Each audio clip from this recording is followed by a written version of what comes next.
네, 오늘 우리에게 주신 하나님 말씀 구약성경 사사기 말씀입니다.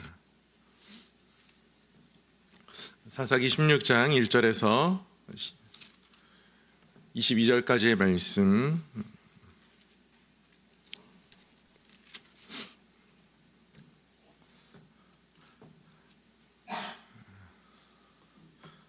한 절씩 교독하도록 하겠습니다. 사사기 16장 1절에서 22절까지의 말씀, 구약성경 389쪽에 있습니다.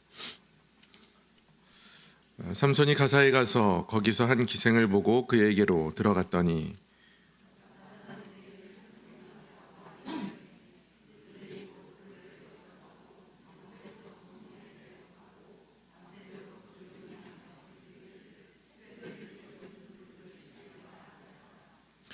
삼손이 밤중까지 누워있다가 그 밤중에 일어나 성 문짝들과 두 문설주와 문빗장을 빼어가지고 그것을 모두 어깨에 메고 헤브론 앞산 꼭대기로 가니라.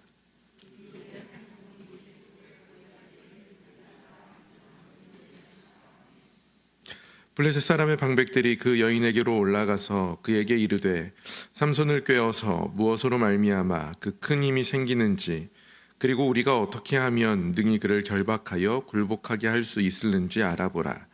그리하면 우리가 각각 은 1,100개씩을 내게 주리라 하니,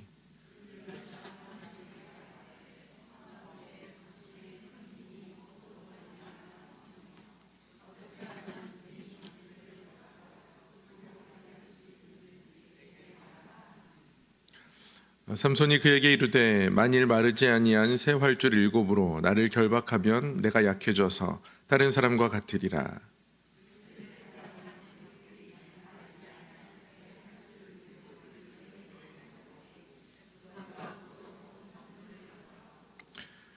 이미 사람을 방 안에 매복시켰으므로 삼손에게 말하되 삼손이여 블레셋 사람들이 당신에게 들이닥쳤느니라 하니, 삼손이 그 줄들 길을 불탄 삼실 끊음같이 하였고 그의 힘의 근원은 알아내지 못하니라.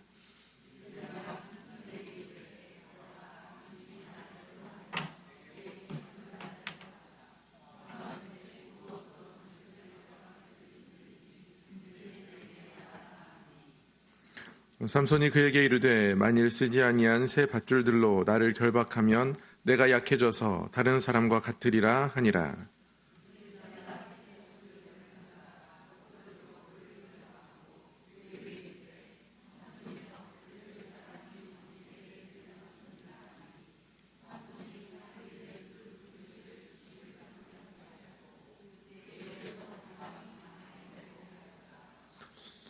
들릴라가 삼손에게 이르되 당신이 이때까지 나를 희롱하여 내게 거짓말을 하였도다. 내가 무엇으로 당신을 결박할 수 있을는지 내게 말하라 하니, 삼손이 그에게 이르되 그대가 만일 나의 머리털 7가닥을 배틀의 날실에 섞어 짜면 되리라 하는지라.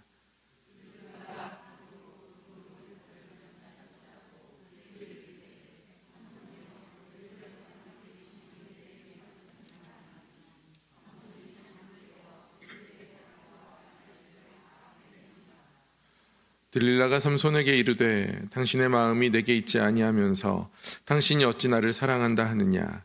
당신이 이로써 3번이나 나를 희롱하고 당신의 큰 힘이 무엇으로 말미암아 생기는지를 내게 말하지 아니하였도다 하며,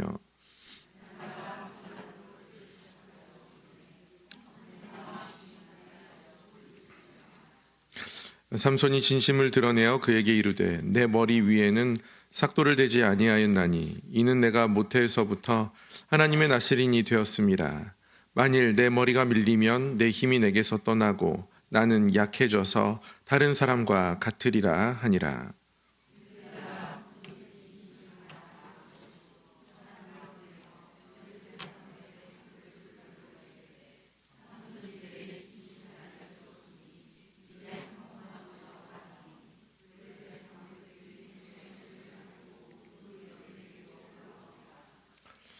들릴라가 삼손에게 자기 무릎을 베고 자게 하고 사람을 불러 그의 머리털 7가닥을 밀고 괴롭게 하여 본즉 그의 힘이 없어졌더라.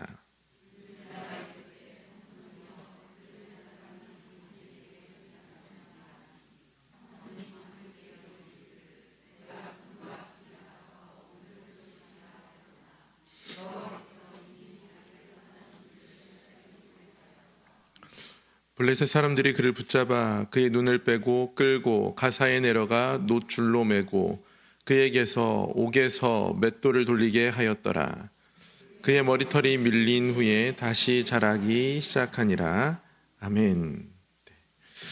오늘도 하나님 앞에 말씀을 사모하고 나오신 우리 성도님들의 삶과 마음 가운데에 우리 하나님의 크신 은혜 있기를 간절히 소망합니다. 네. 제 목소리가 몹시 이상한데요. 저도 너무 어색하거든요. 그냥 머릿속으로 생각하기를 다른 강사가 와서 오늘 말씀을 전하나 보다 생각하시면 좋겠습니다. 여러분 속히 회복되도록 위해서 기도해 주시면 좋겠습니다. 네, 오늘 삼손 네 번째 시간입니다. 16장의 말씀을 통해서 오늘 삼손 네 번째 시간 공부하려고 합니다. 잠시 앞선 내용들을 살펴보면 13장에는 삼손의 탄생 이야기가 나옵니다. 마누아 부부가 불임을 겪고 있었고 이스라엘 백성들의 상태가 불임과 같은 상태였다라는 것들을 상징하고 있고요.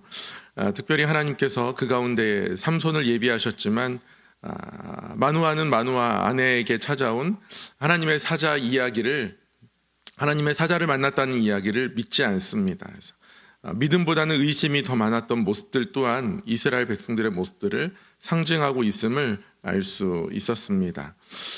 14장에 가면 삼손이 이제 결혼하는 이야기가 나오는데요. 삼손이 딥나에 내려가서 딥나의 여인과 결혼하려 합니다. 딥나는 원래 이스라엘 백성들의 땅이었지만 블레셋 땅처럼 기록되고 있습니다. 하지만 딥나를 잃어버린 이스라엘 백성들이 딥나를 찾을 생각을 하지 못하고 있습니다. 계속해서 영적인 피폐한 그들의 모습들이 이렇게 나타나고 있고요. 그곳에서 수수께끼를 내서 뭔가 흥을 더 돋구려고 했는데 오히려 이 수수께끼 때문에 결혼하려고 했던 딥나의 여인이 동족으로부터 협박을 당하게 되고 답을 알아오라고, 그 답을 자신의 결혼하려고 했던 여자를 통해서 블레셋 사람들에게 이제 알려지게 되는 것에 삼손은 이제 분노하게 됩니다. 사실은 이게 수수께끼를 내서는 안 될 내용이거든요. 맨손으로 사자를 잡았거나 사자의 피가 자신의 손에 묻었고 또 사자의 몸에 있었던 꿀을 따다가 자기도 먹고 부모님에게도 갖다 드리고 이런 모든 모습들이 나시린에게는 맞지 않는 행동이었기 때문에 숨겨야 하는 내용이지만 그러나 그것을 수수께끼로 내고 자랑하려 했던 마음과 모습들은 전혀 나시린답지 않은 모습들입니다. 그래서 점점 이스라엘 백성들이 이렇게 저렇게 하나님 앞에 영적으로 멀어져 있구나라는 것들을 삼손의 이야기를 읽으면 읽을수록 더 알 수 있습니다. 사사기 15장에 가면 삼손이 이제 블레셋과 전쟁을 하게 됩니다. 수수께끼에 옷 내기를 했거든요. 배우 30벌 그리고 털옷 30벌. 이것을 에그론까지 내려가서 에그론 사람들을 죽이고 그들에게서 빼앗아서 어떤 내기의 값을 지불하게 됩니다. 이를 통해서 삼손은 블레셋 사람들에게 경계의 대상이기도 하고 분노의 대상이 되기도 합니다. 근데 이후에 이제 삼손은 다시 아내를 찾으러 내려갔는데 아내가 이미 다른 사람에게 주어진 바 된 거죠. 그리고 이것 때문에 삼손은 몹시 분노합니다. 그들의 밭을 이렇게 다 태워버리거든요. 이 일 후에 삼손은 이것 때문에 동족에게도 뭔가 인정받지 못하게 되고 블레셋에게도 위험 인물이 되어버리고 맙니다. 그래서 그는 이 일 후에 집으로 돌아가지 않고 에담바이라는 곳에 숨어 있고요. 이 숨어있는 삼손을 찾다 블레셋이 전면전을 이제 치르려고 합니다. 레히라는 언덕에 블레셋 사람 군사들이 진을 치게 되고 결국 이 블레셋 사람들이 삼손을 직접 잡아오는 것이 아니라 유다지파 사람들에게 삼손을 잡아오라고 시킵니다. 유다지파는 하나도 저항하지 못하고 삼손이 숨어있는 에담바위에 찾아와서 삼손을 끌고 가게 됩니다. 삼손은 동족에게는 전혀 저항하지 않습니다. 그리고 유다지파는 삼손을 잡아서 블레셋 사람들에게 넘기는데요. 그때 블레셋 사람 손에 넘어간 삼손이 나귀턱뼈로 블레셋 사람 1000명을 죽이게 됩니다. 그래서 그곳에 이름을 라맛 레히 턱뼈의 산이다 이렇게 이름하고요. 그러나 너무 지쳐있는 그 삼손이 하나님께 부르짖자 하나님께서 샘을 털어서 삼손의 목을 축이게 해주십니다. 그 샘의 이름이 에낙고레였다. 부르짖는 자의 샘이었다. 라는 것이 이제 지난주까지 삼손의 이야기였습니다. 오늘은 16장의 이야기를 함께 공부하려고 하는데요. 여인에 관한 이야기들입니다. 가사의 여인, 그리고 들릴라. 삼손은 여전히 여인 때문에 자신의 위치를 잃어버리고 타락한 모습을 보이게 됩니다. 첫 번째는 이 가사의 여인을 찾아가는 이야기가 16장 초반에 나옵니다. 다시 블레셋 도시로 내려갑니다. 삼손은 가사의 여인, 어떤 여인인지 이름은 나와 있지 않지만 블레셋 도시에 또 내려가서 한 여인을 사랑하게 됩니다. 사랑했다기보단 즐겼다는 표현이 맞겠습니다. 그 여인은 기생이었습니다. 삼손이 가사에 내려갔다는 얘기를 사람들이 알게 됩니다. 그래서 가사에 있는 사람들이 기생을 찾아온 삼손이 잠들었기를 기다렸다가 새벽에 나올 때 우리가 저를 잡자라고 매복하게 됩니다. 그러나 한밤중에 삼손은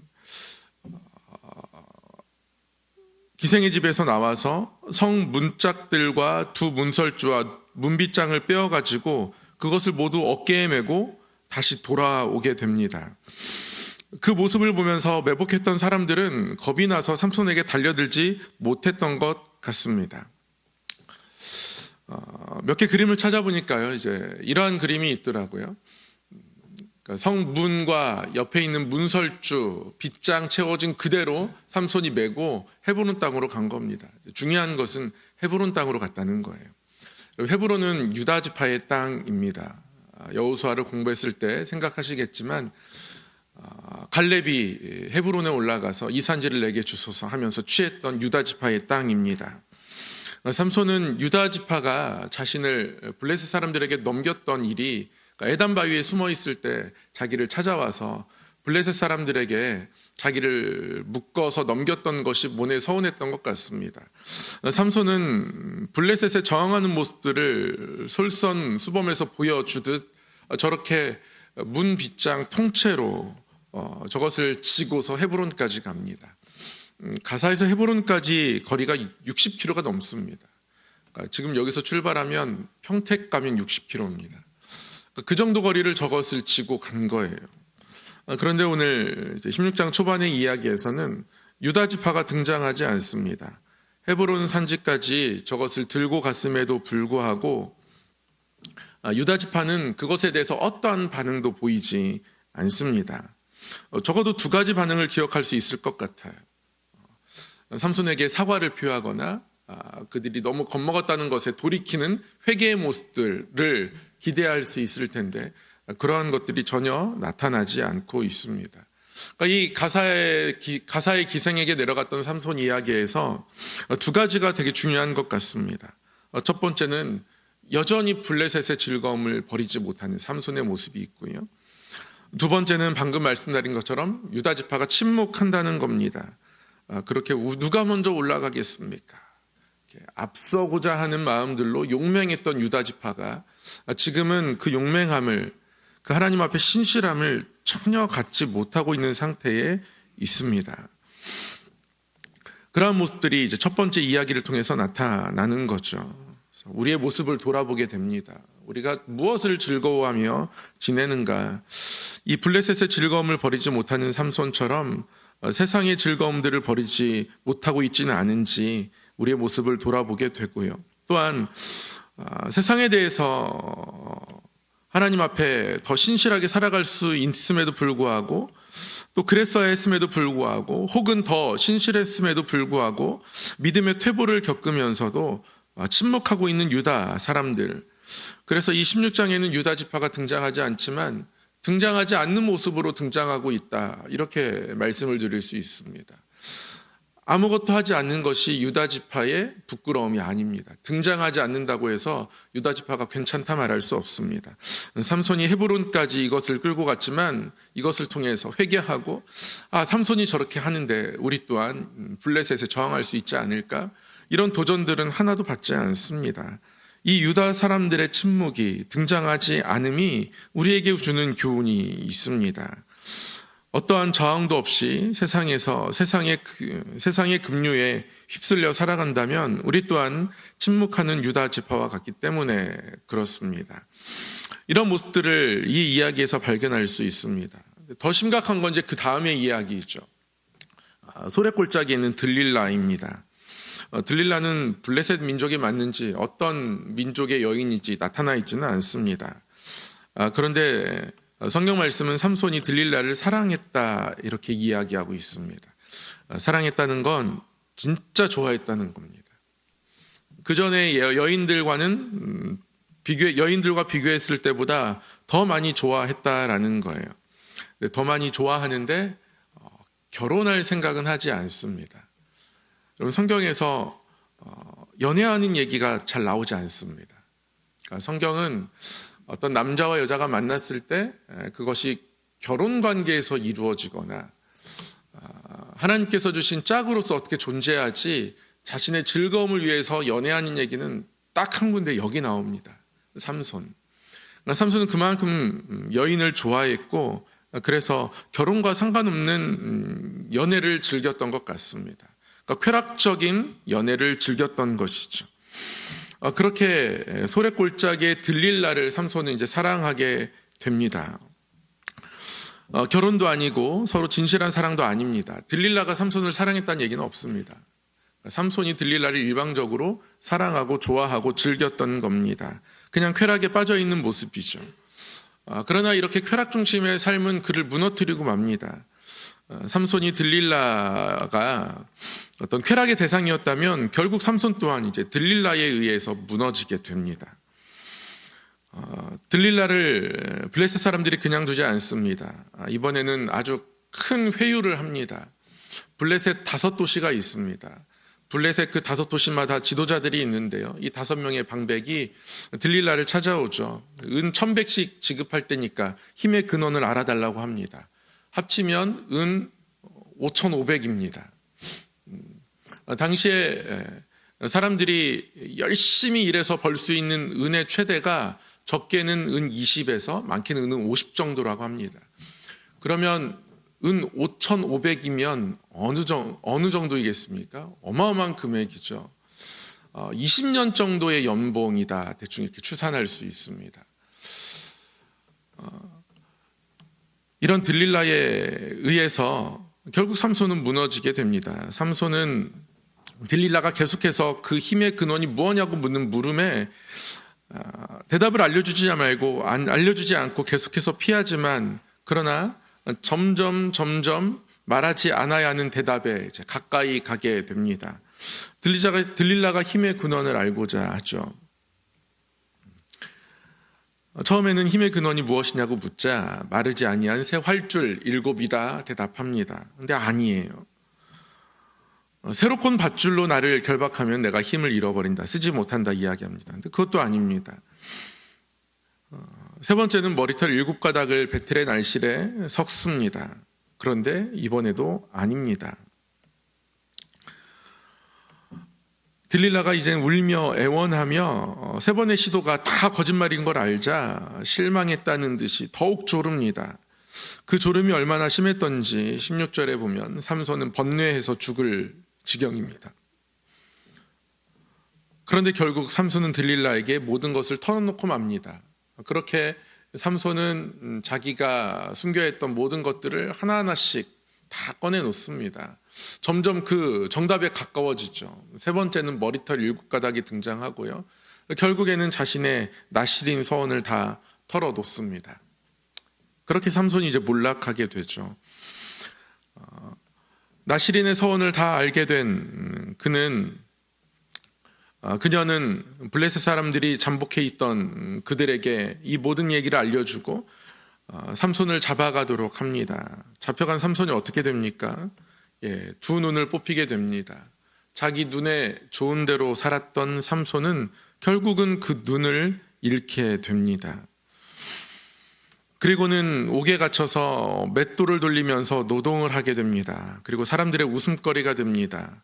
삼손을 잡았다는 것이 그들에겐 얼마나 큰 즐거움이었던지 그들은 다곤신전에 삼손을 불러내서 제주를 부리게 하고 삼손을 웃음거리 삼습니다. 재미거리로 삼습니다. 그렇게 삼손이 몰락해 가요. 이 삼손이 몰락하는 과정 가운데서 아주 중요한 부분이 한 가지 있습니다. 제가 이 부분을 가지고 금요 기도회 때도 한번 말씀을 전했던 것 같은데요. 삼손이 들릴라에게 대답하는 걸 보면 삼손이 이렇게 대답합니다.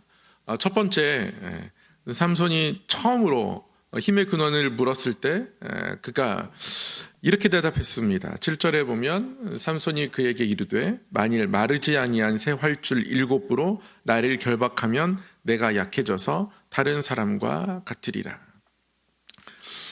새 활줄 7이라는 대답을 하지만 그가 그것을 결박하면 내가 약해져서 다른 사람과 같으리라 이렇게 이야기합니다.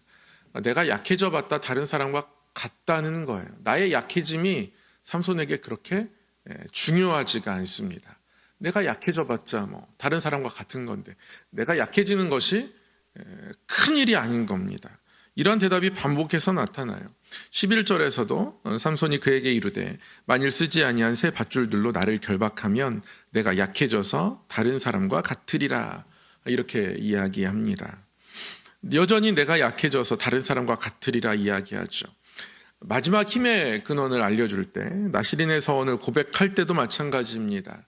17절에 보면 삼손이 진심을 드러내어 그에게 이르되 내 머리 위에는 삭도를 대지 아니하였나니 이는 내가 모태에서부터 하나님의 나시린이 되었음이라.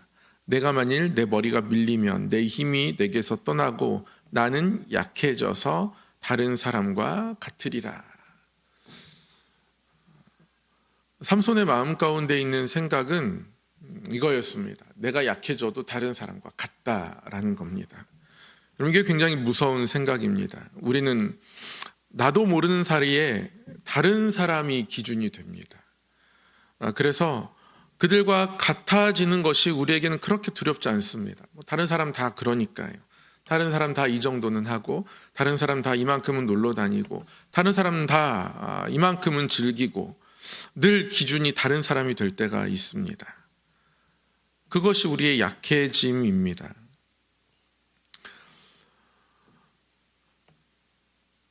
우리가 하나님 앞에서 이 땅 가운데 제사장 나라로 살아가기 위해서 우리의 기준은 다른 사람이 아니어야 합니다.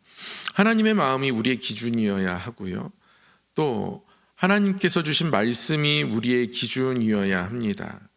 다른 사람과 같아지는 것이 우리의 약해짐을 흐리게 하는 이유가 된다면 이 흐림이 우리 모두에게 언제나 찾아올 수 있습니다.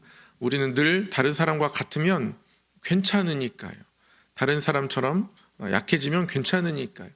시험을 망친 저희 딸이 언젠가 그러더라고요. 시험을 못 봤대요. 점수가 이만큼밖에 안 나왔는데 그런데 다른 애들도 다 그만큼이래요. 그래서 괜찮다는 거예요. 그래도 본인의 틀린 것을 돌아보면서 조금 더 나은 것을 이제 앞으로 찾아갔으면 좋겠는데, 물론 마음에는 또 자기 딴의 계획이 있겠지만 늘 우리는 다른 사람들을 바라봅니다. 목회자가 약해질 때가 언제이겠습니까? 다른 목회자들을 바라볼 때입니다. 어떤 주님을 잘 따라가는 본이 되는 목회자를 바라보면 참 감사하겠지만 그렇지 않은 다른 목회자들을 이렇게 바라보면서 저 정도만 해도 되는데 저렇게 해도 되는데 이렇게 생각하다 보면 그러면 자기도 모르는 사이에 하나님과 멀어지는 거예요. 우리의 삶 속에서 마찬가지입니다. 사람이 기준이 되면 우리가 하나님으로부터 멀어져도 잘 알지 못하게 됩니다. 다른 사람과 내가 약해져서 다른 사람과 같게 된다라는 이 삼손 내면에 있던 이 모습들이 우리에게도 찾아올 수 있기 때문에 우리는 늘 경계해야 합니다. 이 생각을 끝내 떨쳐버리지 못하고 갖고 살았던 삼손의 최후는 결국 무엇입니까? 삼손은 다곤 신전에서 결국 신전을 무너뜨리며 죽게 됩니다. 한 아이에게 나를 기둥에 데려가 달라고 하고 양쪽으로 그 기둥을 끌어안고 힘을 주어 엎드리면서 기둥을 무너뜨립니다. 하나님께 마지막으로 한번 기도하죠. 하나님, 이번 마지막 한 번만 나로 강하게 하시옵소서. 나로 한 번은 강하게 하셔서 이 치욕을 갚게 해달라고. 삼손의 기도를 보면 그가 자신의 복수심 때문에 다곤 신전을 무너뜨리려고 하는지, 블레셋이 하나님의 대적이기 때문에 무너뜨리려고 하는지 생각해 보면 끝끝내 자신의 복수심에 사로잡혀 있는 듯합니다. 그런데 그런 연약한 마음 가운데서도 하나님은 삼손을 사용하여서 결국 블레셋을 이겨내십니다. 그리고 삼손은 그 현장에서 죽게 되었습니다. 대적과 전쟁을 하면서 죽게 된 사사는 삼손이 처음이자 마지막입니다. 12사사 중에서 그 어떤 사사도 그 대적과 싸우는 중에 죽지 않았습니다. 그러나 삼손은 결국 그렇게 죽게 됩니다. 그래서 가장 강했지만 어쩌면 가장 약한 사사로 이 사사기에 기록되는 것이 삼손이 아닐까 생각해 보게 됩니다. 그럼 삼손의 이야기를 통해서 우리의 삶을 한번 점검해 보았으면 좋겠습니다. 12사사 이야기를 쭉 공부했습니다. 그러면 어떠세요? 12명의 사사가 각기 다른 모습들로 살아가는 줄 알지 않으셨습니까? 저도 사사기를 공부하기 전에는 이만큼 내리막이 뚜렷한지 잘 몰랐어요. 그런데 사사기를 공부하면서 내리막이 너무 뚜렷해서요, 두렵기도 했습니다. 이 시대가 저 내리막에서 오르막으로 올라갈 수 있는 전환점을 마련할 수 있는 시대일까, 이런 회의감이 들 때도 있었고, 나의 모습은 어떤가, 나의 모습은 이 내리막을 걷는 사사들과 다르지 않을까 스스로를 돌아보는 시간들도 있었습니다. 그러나 마지막 이 순간 삼손에게 하나님께서 힘을 주시는 것을 통해서 연약하지만 온전하지 않지만 그래도 하나님을 부르는 자리에 하나님은 응답하신다는 사실이 마지막 큰 희망처럼 다가왔습니다. 12사사를 이렇게 마무리하면서 하나님 앞에 이제 그런 기도를 좀 해보게 되었습니다. 세상과 같아지는 약해짐이 있지 않게 하여 주시옵소서. 세상을 즐거워하는 약해짐이 있지 않게 하여 주옵소서. 더 깊어져서 오히려 더욱 약해지지 않고 더욱 깊어져서 고난 앞에서 흔들림이 없게 하시옵소서. 더욱 깊어져서 더욱 주님을 알게 하여 주옵소서. 더욱 깊어져서 더욱 주님을 닮게 하여 주옵소서. 더욱 깊어져서 주님께 닿는 믿음이 되게 하옵소서. 더욱 깊어져서 여호와를 즐거워하는 믿음 되게 하여 주옵소서. 이런 기도를 하게 되었습니다. 여러분에게 가장 즐거운 일이 무엇이십니까? 하나님을 즐거워한다는 것이 우리에게는 굉장히 먼 일처럼 느껴지기도 합니다. 힘들고 어려운 일처럼 느껴지는 것 같기도 합니다. 그런데 웨스터민스터 소요리 문답에도 나와 있지만 우리 인간의 목적은 하나님을 기뻐하는 것입니다. 하나님을 즐거워하는 것입니다. 그 문답에는 사람의 제일 되는 목적이 무엇입니까? 첫 번째 질문이 딱 던져지면 하나님을 영화롭게 하고 그를 영원토록 즐거워하는 것입니다. 이렇게 기록하고 있습니다. 하나님을 즐거워하는 것은 어려운 일이 아닙니다. 하나님을 생각하면서 주신 구원의 은혜를 생각하고 내가 받은 하나님의 크신 사랑을 고백하고 있고, 하나님 나를 사랑하셔서 부족하지만 이 자리를 맡기셨고 여기까지 인도하셨고 하나님의 행하심들을 가만히 기억해 보면서 그 행하심으로 미래를 그려가면 그 안에 영적인 즐거움들이 생겨나게 됩니다. 그게 하나님을 기뻐하는 방법이에요. 그러면 하나님을 찬양하게 되고 하나님의 말씀에 더 기울이게 됩니다. 즉각적인 즐거움이 없습니다. 근데 여러분, 헬스를 여러분 열심히 해보시면, 진짜 열심히 해보시면 어떠한 경험들을 할 수 있냐면, 적당히 열심히 하잖아요. 그럼 오늘 막 열심히 하면 내일 팔이 알이 됩니다. 그 다음날 알이 배요. 근데 진짜 열심히 하잖아요. 그러면 그 다음날엔 이상이 없는데 그 다다음 날에 알이 배더라고요. 속에서부터 뭔가 효과가 일어나는 겁니다. 제가 지지난주에 자전거를 타고 겁도 없이 남산을 갔습니다. 남산을 원래 케이블카 타고 올라가야 되는 그곳을 제가 왜 그랬는지 모르겠지만 향후 몇 년 동안 그렇지 않을 것 같은데요. 자전거를 타고 올라갔습니다. 너무너무 힘들었는데요. 그리고 나서 그 다음날 몸에 이상이 없는 거예요. 그래서 야, 괜찮구나. 내가 이 정도의 근력을 가지고 있었나? 그 다음날도 괜찮았는데 딱 5일 지나니까요. 등에도 알이 배고요. 배도 알이 배고요. 어깨 쪽도 알이 배고 여기도 알이 배고요. 허벅지도 알이 배고 동시에 알이 배더라고요. 야, 5일 만에 그 알밴 게 나오기도 하는구나 놀랐습니다. 무슨 말씀을 드리고 싶은 거냐면 하나님과의 깊은 교제에는 깊은 여운이 있습니다. 즉각적인 즐거움을 주는 것들이 우리 가운데 있어요. 핸드폰도 그렇고요. 영화, 문화라는 이름으로 다가온 여러 가지들. 그런 것들을 철저하게 금해야 한다는 말씀이 드리는 것이 아니라요. 그런 것 때문에 하나님과의 교제가 빼앗겨진다면 잠시 멈추고 하나님과의 교제 속으로 들어가면 거기서 더 깊은 게 나온다는 말씀이에요. 하나님 앞에 나아가지 않아도 우리는 그냥 다른 사람들과 같은 수준에 있다고 여겨지거든요. 근데 그게 우리가 약해지고 있다는 거예요. 같아짐은 약해짐입니다. 교회가 목회자들이 그러한 방식으로 약해져 왔다는 생각이 많이 들었어요. 약해지려고 약해진 게 아니라 그냥 같아지다 보니까 약해진 거예요. 세상에 같아지다 보니까 약해진 겁니다. 말씀을 통해서 하나님과 깊은 사귐을 누리면서 그 안에서 영적인 에너지들을 공급받는 저와 여러분의 모습이 우리 삶 속에 있기를 간절히 소망합니다. 사랑의 하나님 아버지, 오늘도 말씀 앞에 불러주심을 감사합니다. 말씀을 통해서 우리를 사랑하시고 우리를 하나님 가까이 부르시는 하나님의 음성을 듣습니다. 하나님, 세상과 같아짐이 다른 사람과 같아짐이 약해짐임을 깨닫게 하셨사오니 약해짐의 모습으로 또 약해짐의 자리에서 살아가지 않게 하시고 더욱 하나님을 기뻐하고 즐거워하며 하나님을 영화롭게 하며 하나님의 사람으로 이 땅을 살게 하여 주시옵소서. 하나님 아버지, 이 땅의 교회가 우리 성암교회가 사사시대와 같지 않기를 원합니다. 소견에 오른 대로 행하지 않게 하시고 왕이 되고자 하는 높음이 그 교만이 우리 가운데 없게 하시되 오직 하나님의 뜻을 따르고 분별하게 하시고 하나님 주신 귀한 직분을 다시 하나님의 뜻대로 감당하기로 결단하게 하시고 순종하게 하여 주셔서 하나님 이 시대 교회가 다윗의 시대처럼 여호와께서 임재하시고 하나님의 영광과 승리를 경험하는 교회가 되게 하여 주시옵소서. 우리 성함께를 붙들어 주시고 하나님 이루어지는 모든 일들을 통하여서 사역들을 통하여서 하나님께 더욱더 칭찬받고 또 하나님의 뜻을 더욱더 이루어가는 교회 되게 하여 주시옵소서. 믿사오며 우리 주 예수 그리스도의 이름으로 기도드리옵나이다. 아멘.